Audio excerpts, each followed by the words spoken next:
We are not professing to tell you the complete story of these activities. We are professing to tell you the complete story that we know. Right.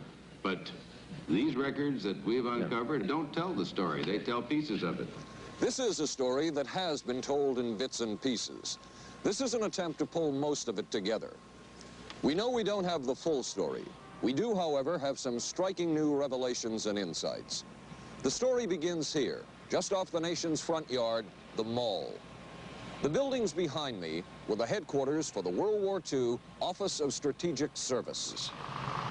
It was here that the first halting steps toward mind control began. The shaper and molder of OSS was General Wild Bill Donovan. He said of his group's work, "We may have made mistakes, but we were not afraid to try things that were never done before." In this anything-goes atmosphere, Donovan appointed this man, Stanley Lovell, a Boston industrialist, to break new ground in many scientific and technical fields. Donovan called Lovell his Dr. Moriarty, after the fiendish professor in Sherlock Holmes. Lovell liked the name and posed for this Saturday Evening Post photo. He later wrote of his OSS job that it was, quote, to stimulate the Peck's bad boy beneath the surface of every American scientist and to say to him, throw all of your normal law-abiding concepts out of the window. Here's a chance to raise merry hell. It was in this atmosphere that the search for mind control began. This bizarre man would be an active participant in that search over the next 2 decades. His name is George White, an OSS captain who had formerly been with the Bureau of Narcotics. In his diary, seen here publicly for the first time, White left a legacy of the darker side of American intelligence work. He received his early OSS training at the British-run school at Oshawa, Canada, the same school where Ian Fleming, the creator of James Bond, was trained. White referred to the school in his diaries as the Oshawa School of Mayhem and Murder. Mike Burke, former OSS colleague of White's and now president of Madison Square Garden Center. Very compelling fellow, mysterious fellow, almost mystical fellow. He was fascinating because you knew something about him, but not enough about him to really get a fix on him. He also knew a great deal about the swifter elements of society, the gamier side of life, and he was very impressive in his technical knowledge of the underworld, so to speak. He said, one of our men gets beat up. He says, you have to act real fast and teach these guys a lesson. Charles Siragusa, a former narcotics officer and friend of White's. He'll come around, he says, and break your kneecaps. And with that, one guy laughed, and George would always have a little Billy with him. And this one guy sort of snickered. George White turned around and whapped him across the neck with it. Then he picked up a pool stick and started beating everybody up. He made his point. And he made his point. George White was not a man of understatement or subtleties. His boss at OSS, Stanley Lovell, referred to him as deadly and dedicated. In this note from White's diaries, it says, call Lovell regarding TD. TD was a rather transparent cover for Truth Drug. George White worked with the Truth Drug Committee here at St. Elizabeth's Hospital in the nation's capital. They experimented with mescaline, scopolamine, and marijuana on unwitting victims. The committee soon learned there was no easy panacea, no truth drug at this stage. But White and later colleagues would not stop trying. The goal remained the same.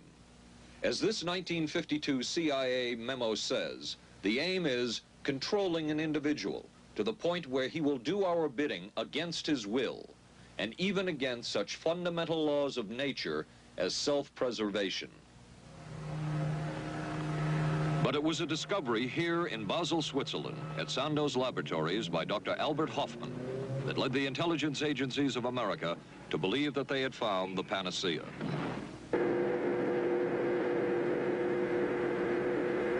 The discovery was lysergic acid diethylamide, LSD.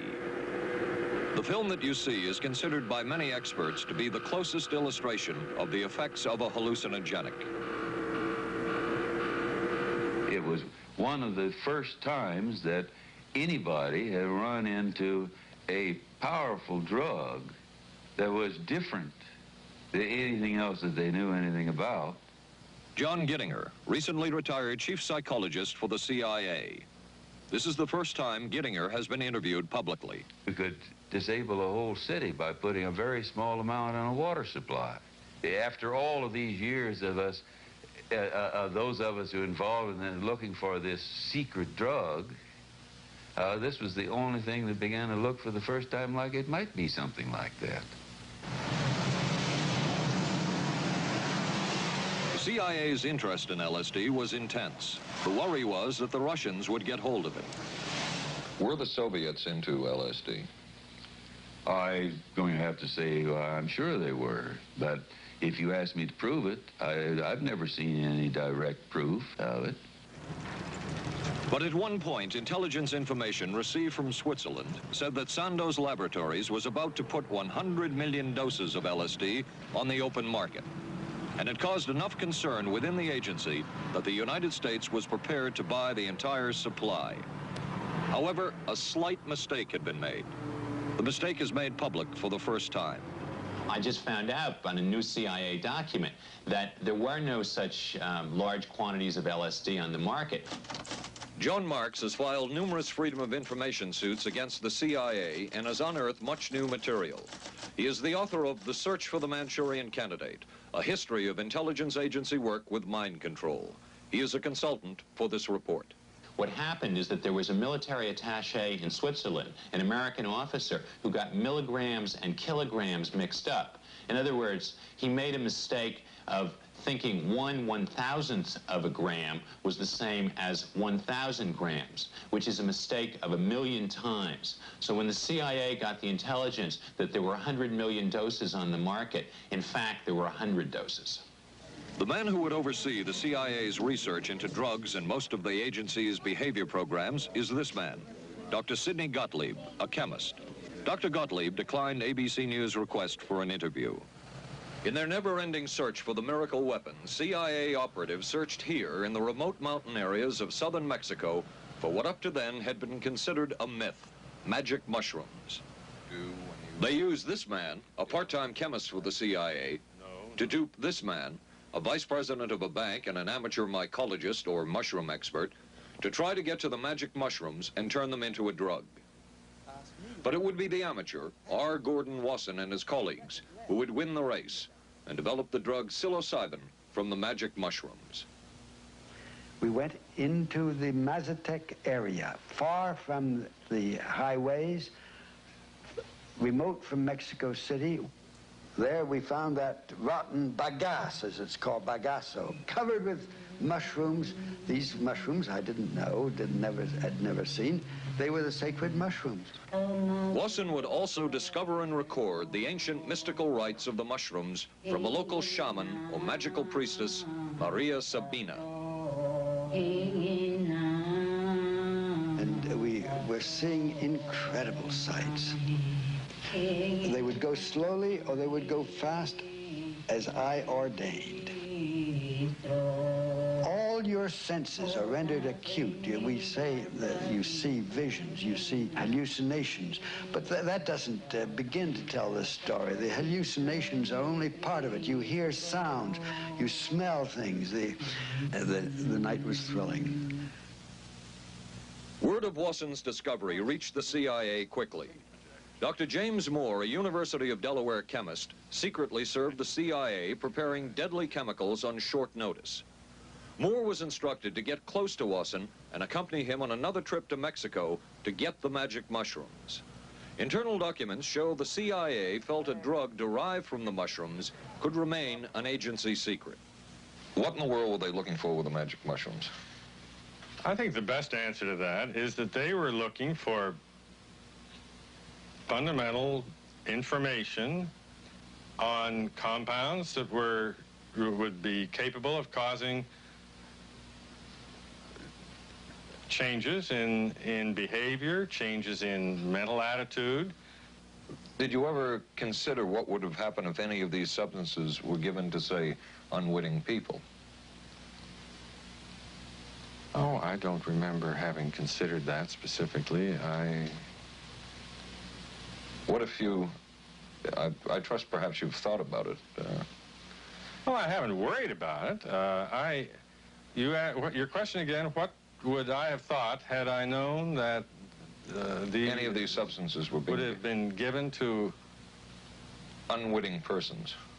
You mean a hostile agent of another government? No, I mean think that was probably one of the things they had in mind. I mean testing it out on an American citizen.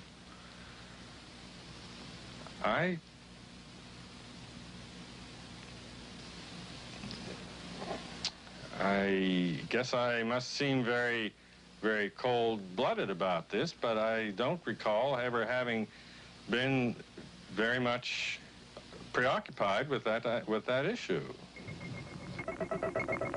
But many drugs were tested in this way. A decision was made at the highest levels of the CIA to do testing on unwitting Americans. As one CIA document says, such testing would be operationally realistic. A former CIA official who worked on these programs describes for the first time how the decision was made. He did not wish to be filmed or recorded. Thus his remarks are read by someone else. I think every last one of us felt sorry to attempt this kind of thing. We knew we were crossing the line. Every decent kid knows he shouldn't steal, but he does it sometimes. We knew damn well we didn't want anyone else to know what we were doing. The decision was made to do testing on unwitting victims. It was decided they should be on the fringes of society because they were most vulnerable. It was the borderline underworld, prostitutes, drug addicts, and other small-timers who would be powerless to seek any kind of revenge in case they found out. And as their predecessors had a decade earlier, the CIA turned to George White for help. White was now a high-ranking narcotics official, and by this time, the stories about George White were legendary. So the waiter says, "You may I help you, monsieur?"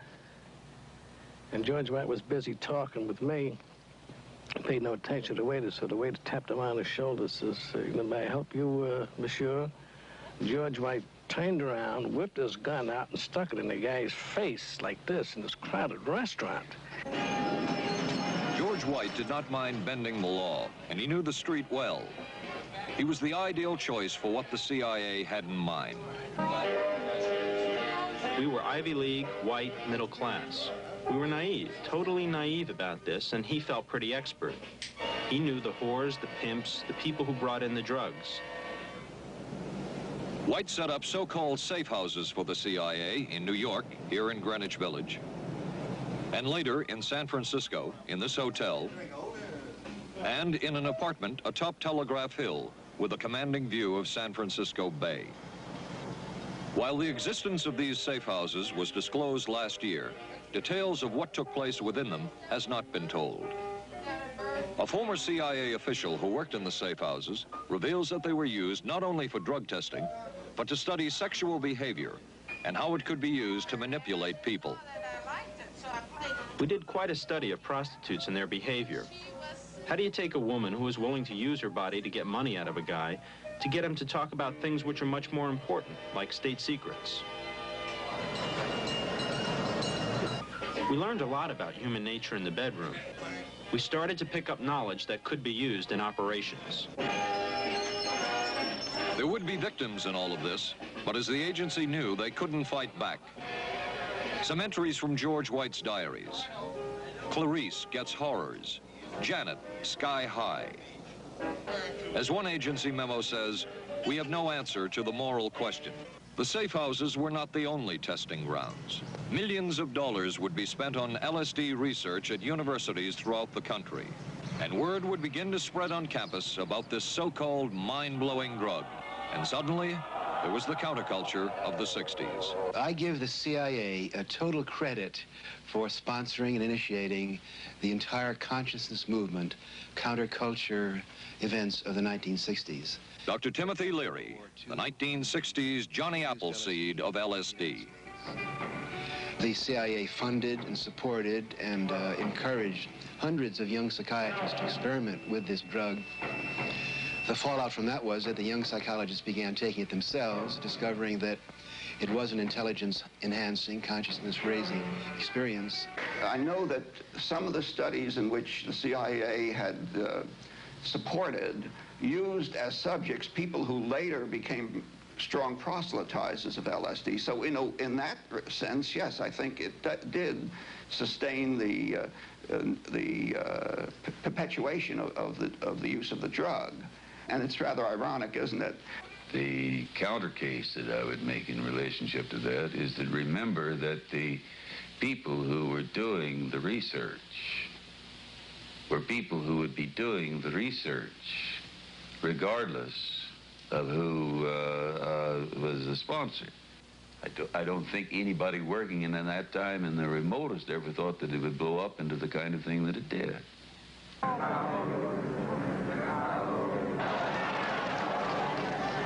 History will judge the role of the CIA and other intelligence agencies in unwittingly contributing to the counterculture of the 60s through their intense interest in LSD and other hallucinogenics. But for the moment at least, the argument can be made that the CIA helped usher in the age of Aquarius.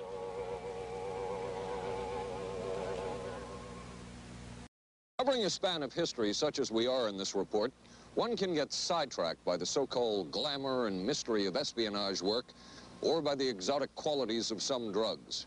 But what you can't lose sight of is what all of this would mean in terms of individual human beings.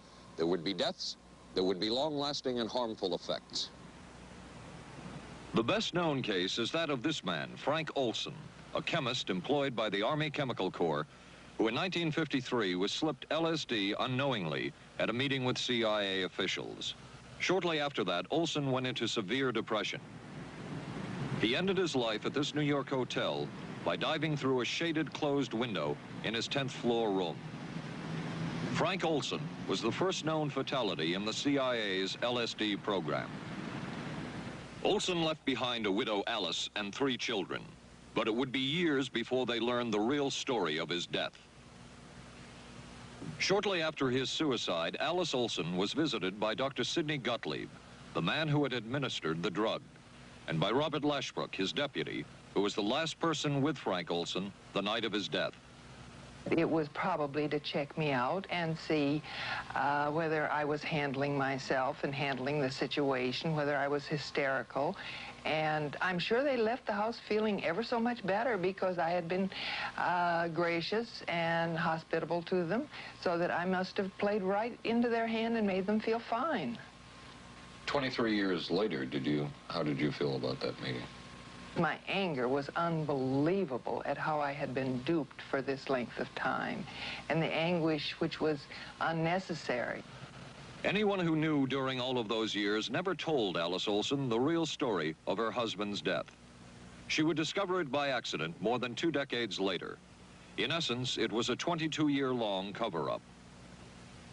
Lyman Kirkpatrick was Inspector General of the CIA at the time of Frank Olson's death.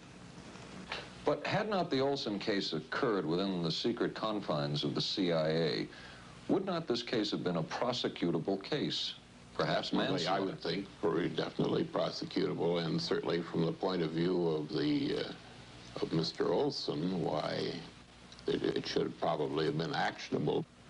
Frank Olson's suicide slowed down the CIA's testing of LSD and other drugs, but only momentarily. The CIA was not the only government agency interested in the possibilities LSD and other drugs presented for mind control. The Army Chemical Corps first started working with the CIA and then branched off on its own. It too tested drugs on unwitting victims, and a death would result. The case of this man, Harold Blower, a tennis pro, seen here with his daughter Elizabeth, is well known. In 1953, Blower was a private patient at the New York State Psychiatric Institute. He was given 5 injections of a mescaline derivative that was being tested secretly for the Army Chemical Corps. With the 5th injection, Harold Blower died. As with the Olson case, a 22-year cover-up followed, until finally the Army admitted the real details of Blower's death.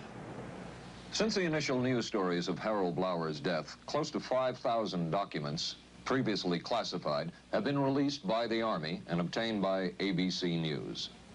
They provide valuable insight into Army activities at the time of Blower's death and where the Army went from there with their own drug testing program. From a previously classified deposition of Dr. James Cattell, who administered the mescaline derivative, on the purpose of the drug testing, to produce symptoms similar to those that you see in schizophrenia, on how much the patient knew about all this. We didn't delineate all the possibilities of what might happen because then you contaminate your experiment. Cattell then relates that he never even knew what drug he had given Harold Blauer because of the secrecy of the Army experiments. We didn't know whether it was dog piss. This was secret. This was a secret. We weren't in on it.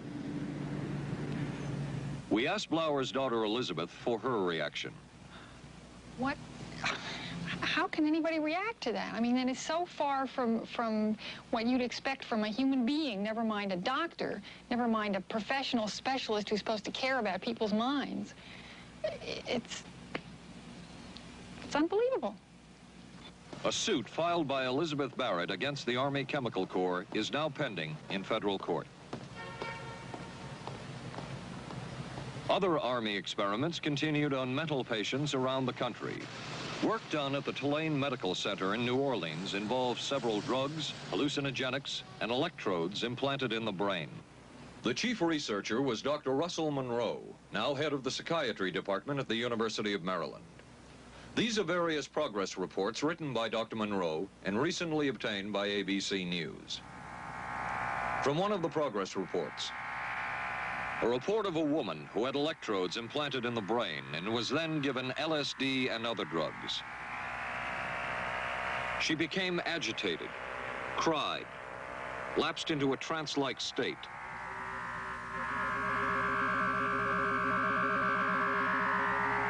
Felt as if she were about to have a convulsion, experienced waves of darkness and light, had bizarre sensations in her neck and legs, said somebody was trying to manipulate her body. At this point, Dr. Monroe wrote that the woman was obviously having paranoid ideas. As a layperson, perhaps you can enlighten me. What therapeutic effect would the type of experiment that I just described have on a patient? Well, the therapeutic effect would be indirect. Was this patient aware that she was being given LSD? Yes, I mean, they were told that they would be given some medication, and they specifically LSD? Well, we told them, I don't think that they would have even known what LSD was then at the time. They were told that they were going to they would be given some medications which might make them feel worse. Dr. Monroe, what do you think the Army Chemical Corps was looking for in all of this testing? They were looking for an incapacitating agent, an agent that would not harm the person permanently, but would incapacitate them temporarily. That seemed like a humanistic way to wage a war, if war is necessary. When James Thornwell was given LSD by Army intelligence in 1961, this time it was no experiment. This time the express purpose was to peel back Thornwell's brain to bear any secret within it. This time the Army had gone operational. Thornwell, as reported on ABC last January, was an Army private stationed in Orléans, France. Classified documents were missing from his unit. Thornwell became a suspect. His 2.5-month interrogation included administration of sodium pentothal, hypnosis, isolation, and deprivation of sleep. Army documents obtained by ABC News refer to this interrogation as conventional. Despite this severe questioning, Army intelligence was getting nowhere with Thornwell, and it was decided to slip him LSD.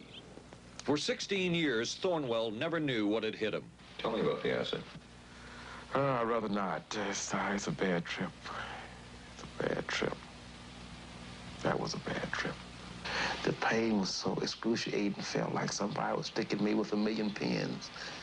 You know, just everywhere. Oh, it just...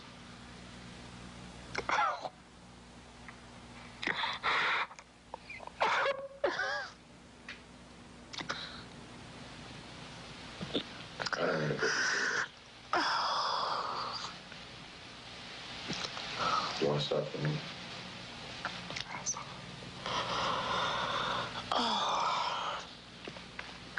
I walked around. What's up? Oh, I can talk. I lived through it. I lived through it. I lived through it. No charges were ever brought by the Army against Thornwell. He was discharged for psychological disorders. But an Army psychiatric evaluation of Thornwell obtained by ABC News, one which was done prior to Thornwell having been given LSD, says of him, fairly cooperative, oriented, alert, and gave no evidence of psychosis or depression. From the Army's point of view, this type of LSD interrogation was a success. Other documents refer to the exploitability of interrogation subjects, cracking them, keeping them off balance mentally, and providing an economical, speedy, and productive aid to interrogation. From James Thornwell's point of view, it was no success. Thornwell still has serious problems. He's run through 2 marriages. He maintains he can't hold a job, can't concentrate, has nightmares, and feels socially and emotionally isolated. Last fall, Thornwell filed suit against the government in federal court. In a moment, we will examine the closest experimentation to brainwashing that we have uncovered.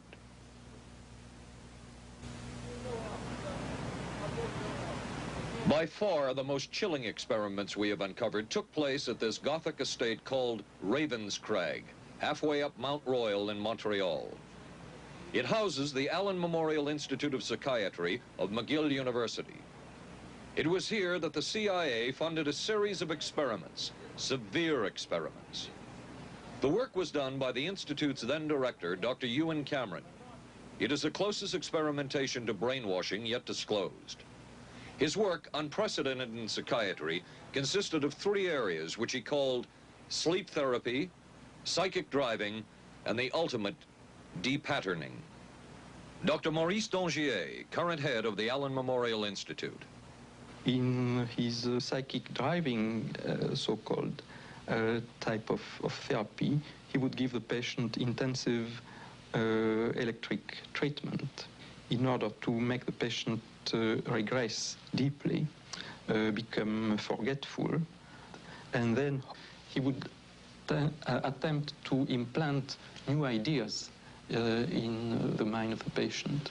Now, to a layman, it would appear that Dr. Cameron was trying to take the slate and wipe it clean, the slate being the mind. In other words, brainwashing. Exactly, that's a very good comparison. Brainwashing. Yes, to life. Val Orlico of Winnipeg, Canada, the wife of a member of the Canadian Parliament, was a patient of Dr. Cameron's. She entered the Allen Memorial Institute because of severe depression. She describes for the first time publicly the LSD therapy and psychic driving treatment that she was given by Dr. Cameron. And then the drug began to take hold very rapidly because it was an IV injection. And things became very furry and very frightening, and had a lot of sensations that it's very difficult to recall. Nobody explained it to me. Nobody ever asked me if I was willing to do it or anything. He had this feeling that he would be able to get through the resistance of illness and to reach deep changes very quickly. Did he? I don't think that when you look at that in retrospect, the hopes that he had have been in any way fulfilled. But Cameron would plunge on. The next step was what he called psychic driving. This involved almost endless tape-recorded messages and more drugs for the patient. Cameron wrote that this was the way to make direct controlled changes in personality. I thought this was the coldest and most impersonal treatment that anybody could give to anybody in the world. And I became more and more despondent and more angry. I just became so despondent that I thought I can't live like this any longer. And I thought I would just go out and throw myself underneath the cars on McGregor.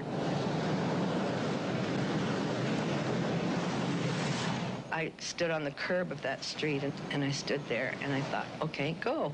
Okay, go. And then I thought, what if you're not killed? What if you're just maimed? What if you don't die and you live and you can't even talk anymore? And I couldn't do it.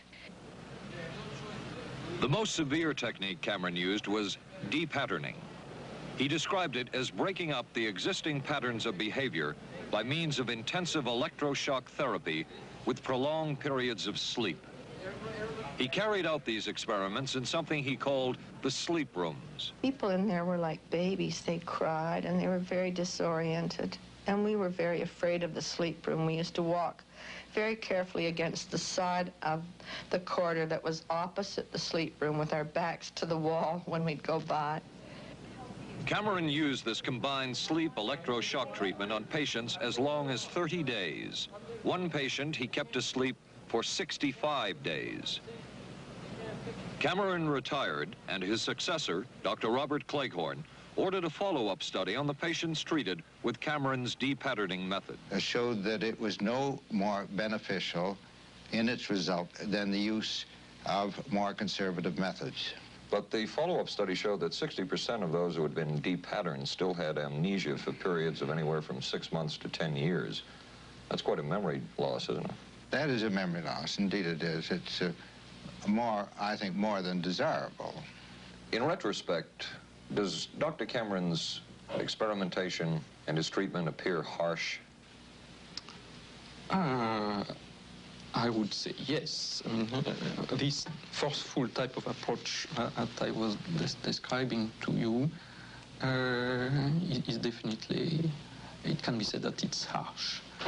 I wouldn't call it harsh. I would say it was harder on the staff than it was on the patients, because these people had to be fed and they had to be cared for and they had to be given sufficient fluid and food and toileted and so on and so forth. It was a very difficult thing for the staff to follow these patients properly and see that they did well. Well, I'm glad he was concerned for the staff. But damn it all, I wouldn't. I could have maybe had a different kind of life. And that makes me angry and sad, and I don't know how to explain how I feel, really. I just. How did you feel when you learned that Dr. Cameron's experimentation was financed by the CIA? Well, I thought, oh, I can't even use the word that I thought, because I thought, that bastard. And he was too smart. He knew who he was working for. And, excuse me, but I just, I just can't, sometimes I can't believe it, and yet I know it's true. If you had the opportunity to say something to the people at the Central Intelligence Agency who financed this study, what would you say? I realize the CIA is a very important organization and they have a very important job to do, but God, it surely doesn't have to be done on people who are totally incapable of knowing what's happening or having any defense against it. And I can't imagine the mentality of people who would do this. I just can't. As for Dr. Cameron, he died in 1966 while mountain climbing. A colleague wrote of Cameron, "For him, the ends justified the means. And when one is dealing with the waste of human potential, it is easy to adopt this stance." Dr. Cameron seemed ideally suited for what the CIA had in mind. It was the Cold War, and especially the trial of Joseph Cardinal Mindszenty, who was forced to testify in a Hungarian court that he was a spy. And then later, the Korean War, with the coerced and mainly fraudulent confessions of American servicemen. My generation took place on the... That would spark intense interest in intelligence circles about brainwashing. The CIA secretly commissioned a study of communist brainwashing methods at the Cornell University Medical Center. A leader of that study was Dr. Lawrence Hinkle. He explains first the Russian method of controlling and breaking a person. Absolutely isolated from everyone else, with one man whose job it is to get you to write the extent to which you are a criminal. In this setting, you can get people to do most anything, do you see? Because you don't have to lay a hand on them. And by the time you get through and you go up before the judge, the fellow says, were you a spy? He says, yes, I was a spy. The Chinese never really had this kind of a state police system. They would get him in, and all this fellow does is ask you to write, rewrite, and talk to him about your whole life. Graduated from pilot training in 1949. While the purpose of the study was to find out about communist brainwashing techniques, CIA documents show that the agency was interested in developing mind control methods of its own to precondition and control Chinese living in this country to be sent back to their homeland as CIA agents. What do you think they were looking for? Well, I think they weren't looking for agents or anything like that. Yet the agency's perception of the work you were doing, in CIA documents we have examined, it says that the project that was being done here, they intended to use everything learned about the new agents to induce them to, quote, to perform acts of a complex, purposeful nature. Yeah, but that was never done. The effects of which may be out of keeping with the individual's previous behavior. That behavior. sort of thing was never done. Those people were not, that was, when they first came here, the first people they sent up to see us, do you see, were operational type people from the CIA with some rather wild ideas. Okay, this is their perception of it, if I could just continue. No, it wasn't their perception of it either. No, it wasn't. Dangerous to his being, contrary to any previous consciously expressed intentions and interests, contrary to the good of the individual, and subversive to the goals for which he is consciously working. I understand all this talk. But the situation was, you see, those things were never done because of wise people on both sides. We were not able to do this nor interested in it. They were, though. Some of the low-level people were, but the high-level people were not, to tell you the truth. But documents clearly show that the CIA was attempting to develop agents over whom they had as much control as possible. Agents who would perform tasks contrary to their own good. Normally conditioned American who's been trained to kill and then to have no memory of having killed. His brain has not only been washed, as they say, it has been dry cleaned. Is a Manchurian candidate, controlled by others to do things against his will, possible?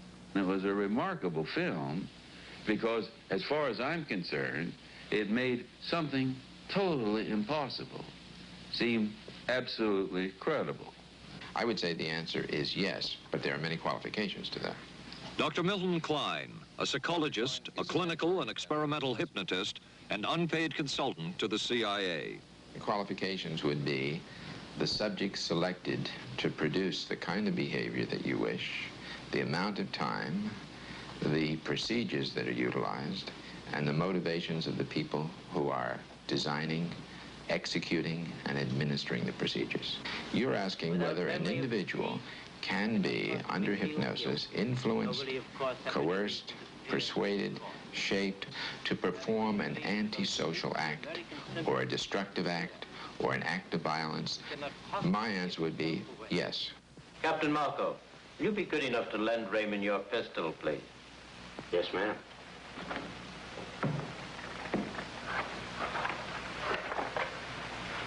Thanks, Ben. Sure, kid. Shoot Bobby, Raymond. Through the forehead. Yes, ma'am.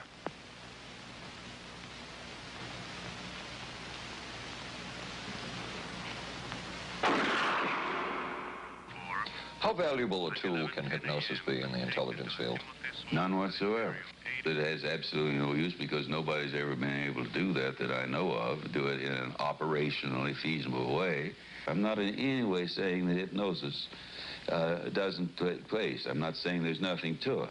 I would say that most government agencies concerned with intelligence operations have been looking to hypnosis as a tool for a variety of purposes, one of which is to carry out and to execute certain intelligence operations on a basis where they would not have to rely completely on some of their own emotional reactions. Actually, would that entail murder? It could, if you consider that an act of killing someone under circumstances of war is murder. I think one has to define what that means. Under circumstances of peace? Under circumstances of peace, it would be murder. Another former CIA agent says that Fidel Castro at one time was considered as a possible target for a Manchurian candidate. Castro was naturally our discussion point. Could you get somebody gung-ho enough that they would go in and get him?